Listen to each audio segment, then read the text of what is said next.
Alright guys, another day, another strength, and I got another video for you today. This video is going to be about deloading. The forbidden deload. Why would you not train hard? Oh my goodness, right? So should you deload? Ask yourself these questions first. How advanced are you? Right? Are you a novice? Then no, you shouldn't really deload, because you can't really stress yourself to the point where you need to take a deload, right? Are you an intermediate? If that's the case, then that means that you're progressing once per week on your main lifts, right? If that's the case, then the deload should really be built into your week, and progress is still predictable enough at that point that you don't need like a plan to deload, right? So you might do your heavy day on Monday, a light day on Wednesday, medium day on Friday, and then next Monday you're good to go for another heavy day.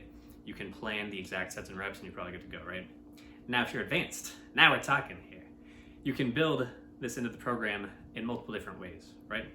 So for strength, let's talk about it. We'll talk about that first, then we'll talk about muscle. So for strength, the most common use of a deload is in like a linear periodization model. So let's say that you're ramping up to, a 5 rep max, 3 rep max, 1 rep max every like 4 to 6 weeks generally, and then you have a plan to deload the week after that, right? So it's like 4 weeks, let's say you're doing, 3 sets of 5 the first week, 3 sets of 3 the second week, and then you're doing like 3 singles the third week, and then you go for a 1 rep max in the fourth week, and then you deload in the fifth week, right? Classic example there. Another method, the conjugate method, right? This one, your deloads are actually built into your program. So with that, you have, let's say you're doing 1 week, you're maxing out on a squat. Next week, you're maxing out on a high bar squat. Next week, you're maxing out on a front squat. So by doing that, you're adjusting the angles that you're hitting the joints with, which is giving them like kind of a natural deload, or it's fluctuating the intensity, right? So you can recover better. And then there's also natural variation in the load with that, because obviously the low bar squat is a lot heavier than a front squat. And if you're doing like a pause safety bar squat, that's also somewhere in the middle, right? So on and so forth. And then another method for deloading is to use reps in reserve and RPE. I think that's pretty unreliable personally. I wouldn't recommend that. And I'll talk about that in a different video. Now for muscle, right? There's a few different ways that you can go about this. My favorite is the double progression, which I actually learned recently. It might not actually be double progression the way that I'm talking about it.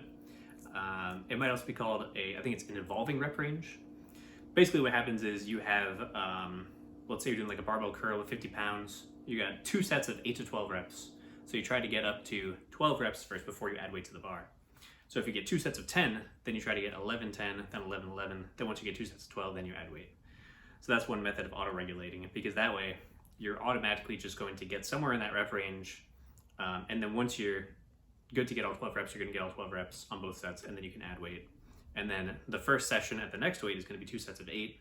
Ideally, you can go hard if you want to, but that's going to keep you in a not super fatigued state, so you don't actually have to like plan in deload weeks. Then you have the other side of that, which is the Mike Israetel style mesocycle, where you go really hard in the last week, so you just like crush yourself. You might have like a 3, 4, 5 week. I think that's how he does it. I think he does like 3 to 5 weeks depending on your level of advancement. And then in that very last week, you're just like crushing yourself, right? Going really hard so that you can deload the week after.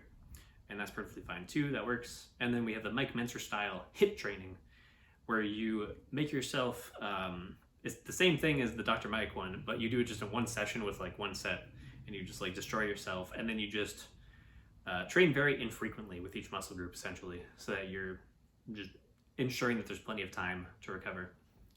And I think in the actual like heavy duty Mike Mentzer program, I'm pretty sure you're supposed to just like train when you stop being sore, and you're, so it might be like, I don't know, like 9 days or something like that.